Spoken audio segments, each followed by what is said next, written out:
Bush and me, we're back, baby. Championship week. Rough one last week. We were both 1-3 in our picks. Ravens lost. Shout out to my Ravens again. We didn't have it. Shout out to Ingy.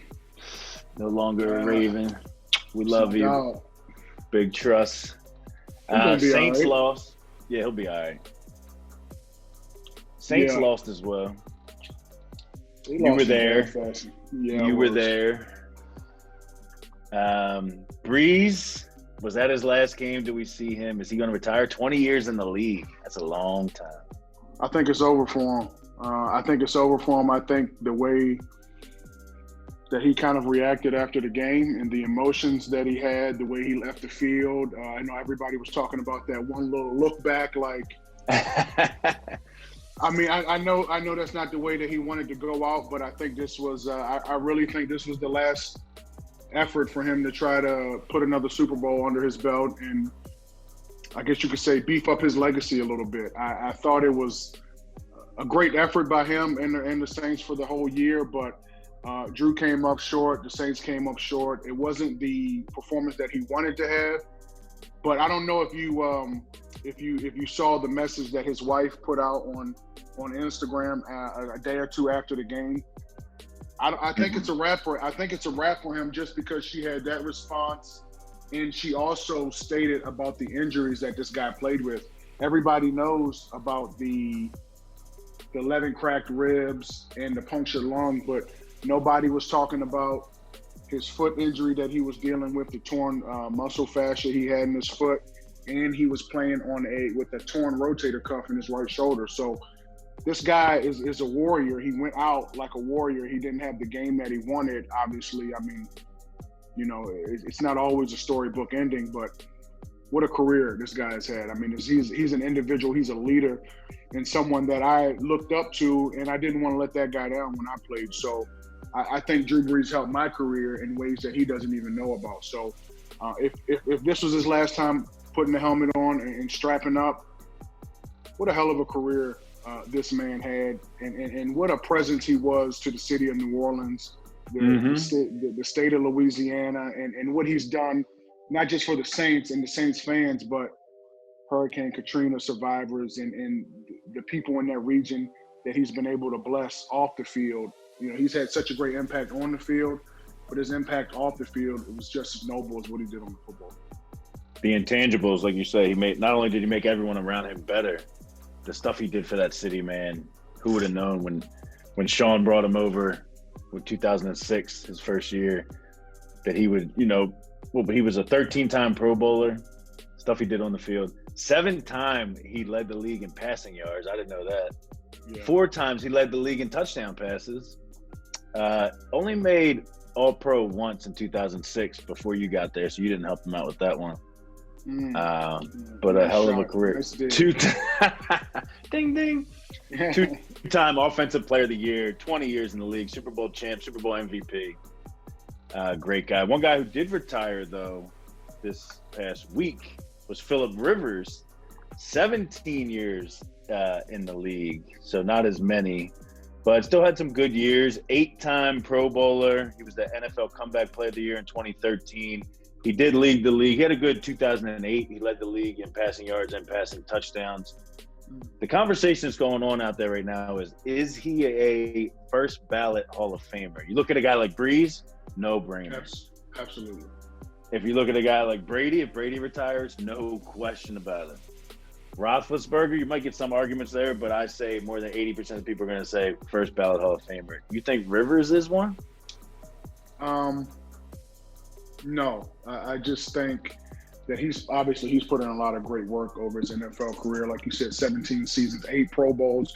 He's going to get into the Hall of Fame first ballot. I don't know if it's going to happen. It depends on the class that he's going to have to go in there with. It depends on the accolades that they have, the success that they had, the type of players that were in there that had the Super Bowls. They love to look at the Super Bowls. They love to look at all the other accolades and everything else that comes around, with being a professional athlete. And although I think, Phillip Rivers had a really great career, he's going to get his spot in the Hall of Fame, but it all depends on the class. He might get in the first time, he's eligible But like I said, it all depends on who he's in there with. So he's fifth overall in passing yards in the NFL, in the history of the NFL. Wow. You got Drew Brees and Tom Brady have been going back and forth at 1 and 2. Drew has it now, but if Tom does go another year, I think he'll take it. Then you got Peyton Manning at 3, Brett Favre at 4, Phillip Rivers at 5. Wow, I didn't know that. Dan Marino at 6, Roethlisberger 7, Eli Manning at 8, Matt Ryan at 9, John Elway at 10. So if you look at that list, one of the things is it's a lot of modern day guys, right? The game has changed. You look at Elway at being 10, so I think the bar has to get raised as well for letting too many of these guys in, because Matt Ryan, if you tell me he shouldn't be mentioned in Hall of Fame, he's 9th on the list. So Rivers, I think, has the stats to get in, the eye test. I mean, he had some pretty great offenses when LaDainian was out there in San Diego with him. Do I think he gets in? Yes. Do I think it's first ballot? No. So I'm with you on that one. Yeah, that's a good point. That's a great stat you brought up too. I didn't know that. 5th in the league, 5th all-time passing. Yeah, that's quite. I mean, look, that alone. I mean, that's going to get him in. I mean, like I said, he's thrown the ball all around the field and done a tremendous job. Like, it's just dependent on the guys that are in that class, the firepower that they bring, and we'll see. He's going to be in there, and I can't wait to hear his speech if it's anything like his trash talking. He's also second in children birthed. Boy, pop out some kids now. The boy got some kids. Pop out some kids. I think Cromartie got him beat though, so that would put him at 2. Oh. Let's jump into these games. Big games this weekend. NFC, AFC championship games. Bush, you've been here twice in your career. I have. Once was victorious, and once ended up being the last game you ever played in. Yeah. Tell us about everything leading up to this week. Tell us about. I mean, the atmosphere is going to be different this year because you're not going to have fans or limited fans. That sucks. But just tell us about playing in a game that, knowing when the clock strikes 0, you could be headed to the Super Bowl. I mean, that's what it's all about. I mean, that's the feeling that you want to have. That's the spot that you want to be in. You know, that's what you dream of. That's your goals and your aspirations all coming together, and everything's manifesting the way that the team has wanted it to, the way that each individual player has wanted it to. And you kind of hit it right on the head, man. It's a make or break. It's a do or die. You win and you're into the really big dance. You lose and you were one game away from getting to the Super Bowl, and that is something that stings and that burns every single competitor that's had an opportunity to play in a championship game like this. When you don't win it, the fact that you wish you could have made that extra play or went that extra mile to get yourself into that Super Bowl, it's what it's about, man. I'm really excited about this opportunity. It's such a year that has been pretty frustrating for fans. I think the players have done a really good job of adapting, but I just think it's unfortunate that these teams have gotten where they are, and the fans can't see them the way that they want to. But it's exciting, man. It's exciting. Championship week, like you said, I've been in it twice. I've advanced once, and we went on to win it. And what a feeling it was, man. And when you talk about that, going back to that Rams game, I think the thing that was so frustrating during that whole no-call game is that as a team, we did everything right. And you want to go out there and you want to put your best foot forward when it comes to a game like this, because you understand the ramifications that come from it. I'm excited as hell. We got 2 great matchups, 4 awesome teams that's going to be in it. Man, let's see who really puts the game plan together and gets after the quarterback. That's awesome, man. There you guys have it from someone who's been there before. The 2 games this weekend, the first one on Sunday is going to be Tampa Bay at Green Bay, Battle of the Bays, Bucs and Packers. Spread's 3.5 right now. Packers are favored. Over/under is 51, so high scoring anticipation there. Yeah. These teams matched up earlier this year. The Bucs blew them out 38-10. Wasn't even close. Yeah. You got 2 of the high-powered offenses here. You got the first-ranked scoring offense in the Green Bay Packers at 31.8 points a game. The Bucs are third at 30.8 points per game. You got the 8th and the 9th ranked defenses. I think you got a lot going on. I'm fire here, so I'm going to keep going. Hang on tight, Do boys. your thing, brother. You got that X factor in this game. The X factor, I think, is going to be Aaron Rodgers, though. And here's why. Now, you might think MVP, he's going to come out and ball no matter what, right? I think he's going to be the X factor in this game because Tom Brady, you know what you're getting on the other side.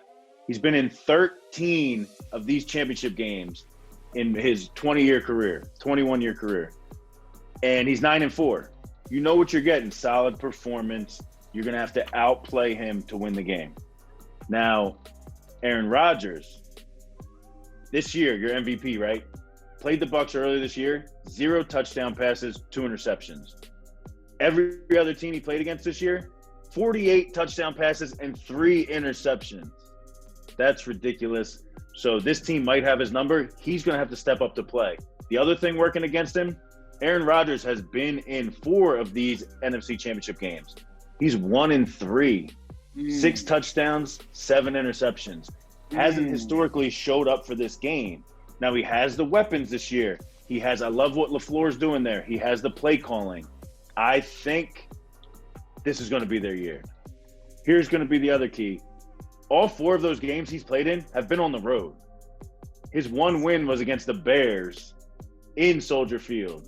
You and I actually watched that game at the Buffalo Wild Wings in Fredericksburg on the way back from New Orleans. I remember it. You have a good memory. I forgot that shit. But that's his one win. He lost to San Fran last year. He lost to Seattle, and they lost to the Falcons. And all those games were blowouts. I mean, last year was a 7-point game. They almost came back at the end, but on the field, they got blown out. All those games. Rodgers is the X factor, and I think the key factor is going to be they're at home in Lambeau this year. It's going to be tough to beat this team. They're on a mission. He's on a mission to prove that, why'd you draft Jordan Love? I still got it. I think this could be a high-scoring game. It's going to be a shootout. Don't count out Brady. You're not going to blow Brady out. Right. I'm going 34-31. Packers take it. 34-31. That's solid. I thought the Packers played a good game last week, but I will say this. They beat a Rams defense that had a hindered Aaron Donald. And that team, that Rams defense, is built around the success of Aaron Donald. When he is not in there, I remember a few years back he got hurt. That defense was playing well. He got hurt for a few games. The defense got torched. You look at last week, okay? The defenders were giving up plays that they haven't been giving up all season. There was no sacks on Aaron Rodgers last week. He got hit one time in the Rams game. Leonard Floyd couldn't get going. Aaron Donald was hurt. He couldn't get going. Michael Brockers couldn't get any pressure. The Green Bay offensive line did a really good job of containing that, but they also understood that Aaron Donald is not at full strength. So when you're not rushing that quarterback to get the ball off, Aaron Rodgers would have all day.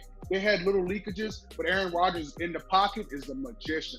This guy can move around, set his feet, and get the ball where he needs to go. There was none of that last week. There was none of that. There was no pressure on Aaron Rodgers. And do you want to know why the Green Bay Packers lost that game week 6 to the Tampa Bay Buccaneers? Because Tampa Bay hit his ass 4 times. They sacked him, and they hit him 13 other times. And they hit him 13 times. That's why they won that game. This game is always, every single football game comes down to the work in the trenches. I really feel that way because if the Tampa Bay Buccaneers can get off the bus and rush the passer and rush the passer and rush the passer, they will have an opportunity to win this game if they rush the passer. And another thing about Green Bay and their defense now, you're talking about Green Bay's defense. They've done pretty solid, on the back end. They took the ball away at a decent rate. But here we go. Run game, they're middle of the pack. They're giving up 4.5 a carry. Last week, Tampa Bay went into New Orleans against that stingy run defense, and they mauled them up front. That was the difference. Tampa Bay, the reason they won that game versus New Orleans Saints is because they protected the hell out of Tom Brady, which I think they can do again this week. I really think that they can happen. It's all about the offensive lines, the defensive lines, who's going to show up, who's going to be the most physical. What I saw last week out of Tampa Bay, they are the real deal in playoffs. I'm taking the Tampa Bay Buccaneers this week. Ooh. You hear me? I'm taking the Tampa Bay Buccaneers this week. I got them dudes playing the first Super Bowl, the first host city that team is going to play. Tampa Bay will be playing in Tampa Bay versus the AFC. First time ever.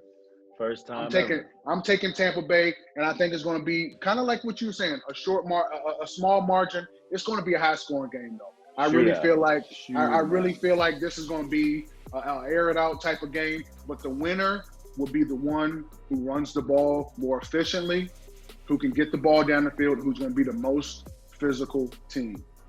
I'm going Tampa Bay on this one, but here's what they got to do. They got to protect Tom because, like we've said in previous podcasts, when you hit Tom, the ball doesn't get to where it needs to be. He doesn't like being on the ground. Like we said, it's cold. If those guys up front can protect him, I really feel like Tom Brady can go into Green Bay and do some damage. I like it. They got the weapons to pull it off, especially this year. Yeah. And they got people on that. They're almost like the ultimate FU team. Like Tom Brady wants to say to New England, F you, I did it without you. Yes. AB wants to say to Pittsburgh, F you, I could do it all along. And Fournette wants to say, hey, Jacksonville, this is what I could do the whole time. You shouldn't have let me go. Fournette showed up last week. He had over 100 scrimmage yards. I think 107 scrimmage yards. He played his ass off last week. And man, listen, that Tampa Bay team is going to be a hard team to beat. If they can play like that, if they can protect, if they can run the ball, get the ball into the running back's hands. Man, look, your playmakers are your playmakers. Let them do their thing. You know, they're going to do their thing. Tom Brady's going to find them, but it's all going to come up to Zadarius Smith and company when it comes to getting pressure on Tom. I think Green Bay's going to win. Bush got Tampa Bay winning. I got Tampa. We'll wait and find out. Yes, sir. Game 2 on Sunday. The later game, Bills are heading into Arrowhead to play the Kansas City Chiefs. Chiefs are favored by 3. Over-under is 54. Another big number here. They think it's going to be high scoring. You got the number 2 ranked offense, which is the Bills in this one, versus the number 6 scoring offense, the Kansas City Chiefs. So you think about the 4 teams left in it. You got the number 1, the number 2, the number 3, and the number 6. And the 6th one's the Chiefs. I mean, that was probably, they sat some people. They already had everything locked up the last couple of weeks of the season. But historically, people always say defense wins championships. But this year, with no fans in the stands, no noise, you got offense. And we said that in our preview show. Offense. It's good on good, man. Like, there's no pressure there's no pressure.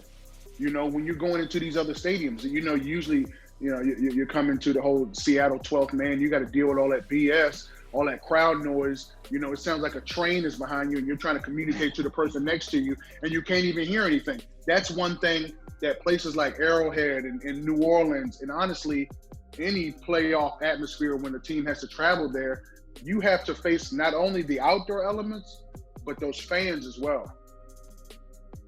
Yep. Well, they won't have to face it this week. I think they're allowing fans, but not enough to make noise. Like the Ravens center said, he was bothered by the 6,700 people in Buffalo. Not over it yet, but I'll get over it. Back to Kansas City. Yeah. Chiefs do have the number 1 passing offense in the league. This is going to come down to who's going to have the ball last, maybe. Everyone's going to be up and down the field. The thing here, though, is the Bills haven't impressed me yet this playoffs. They are where they are. I'm not taking anything from them. They beat Baltimore last week. They are where they are. They're in the AFC Championship game. But they haven't impressed me. 220 yards of total offense last week. Their defense helped them, obviously, with the interception for the touchdown.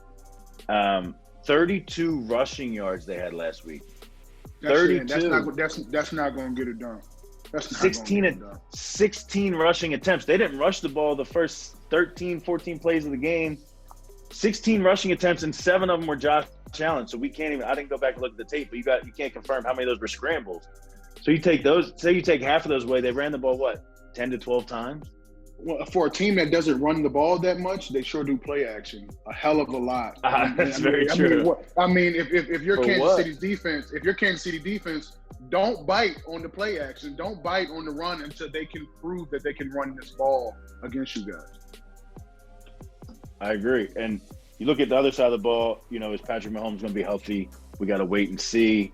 I think he's playing no matter what. He's going to be, the concussion protocol, I think they'll let him go through.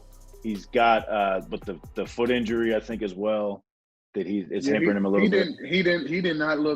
He didn't look good. He didn't look good after that. I mean, he played, but he played his behind off. He was in there for 2.5 quarters. He left the third quarter and he had over 250 yards. I mean, he was lighting it up. You know what I'm saying? I think it's going to be hard to count him out.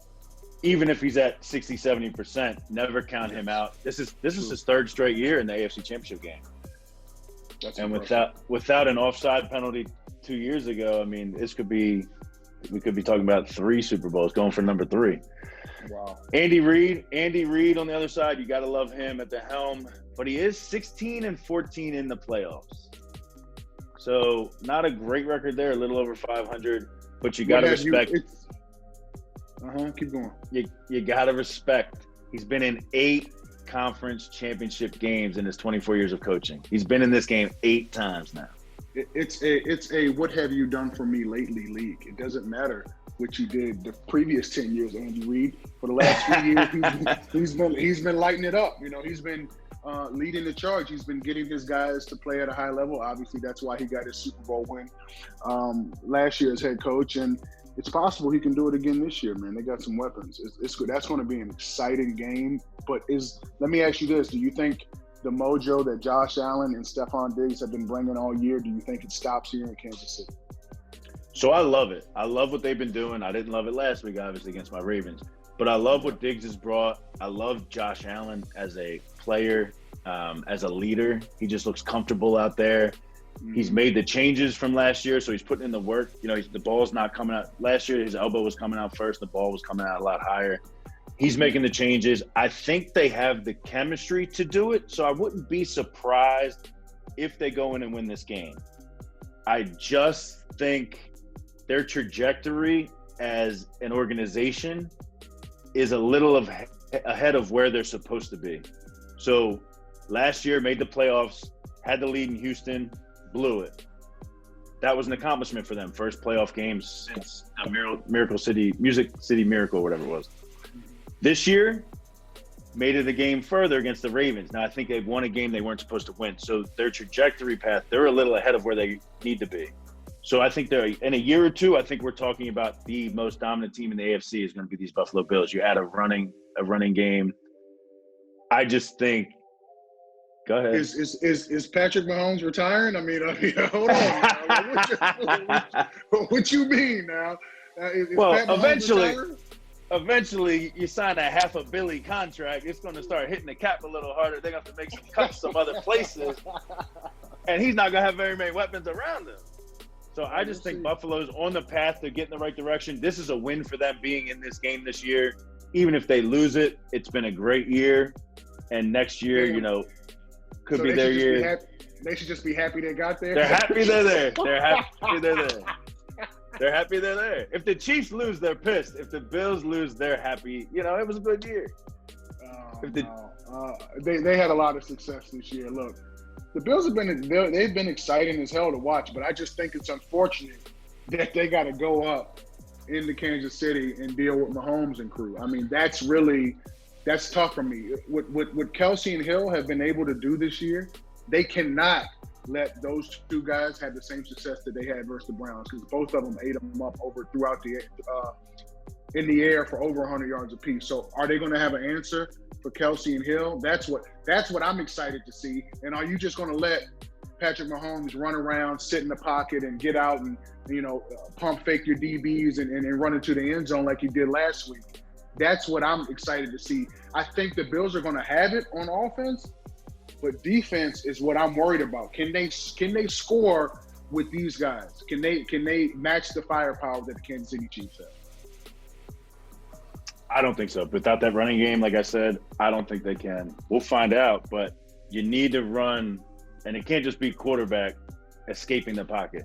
You need to have diagrammed, successful running plays, like you said, to suck the backers up, to create good play action spacing.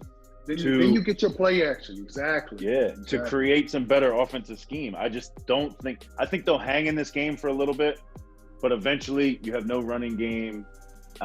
You have an offense that's not going to be as stagnant as the Ravens were last week.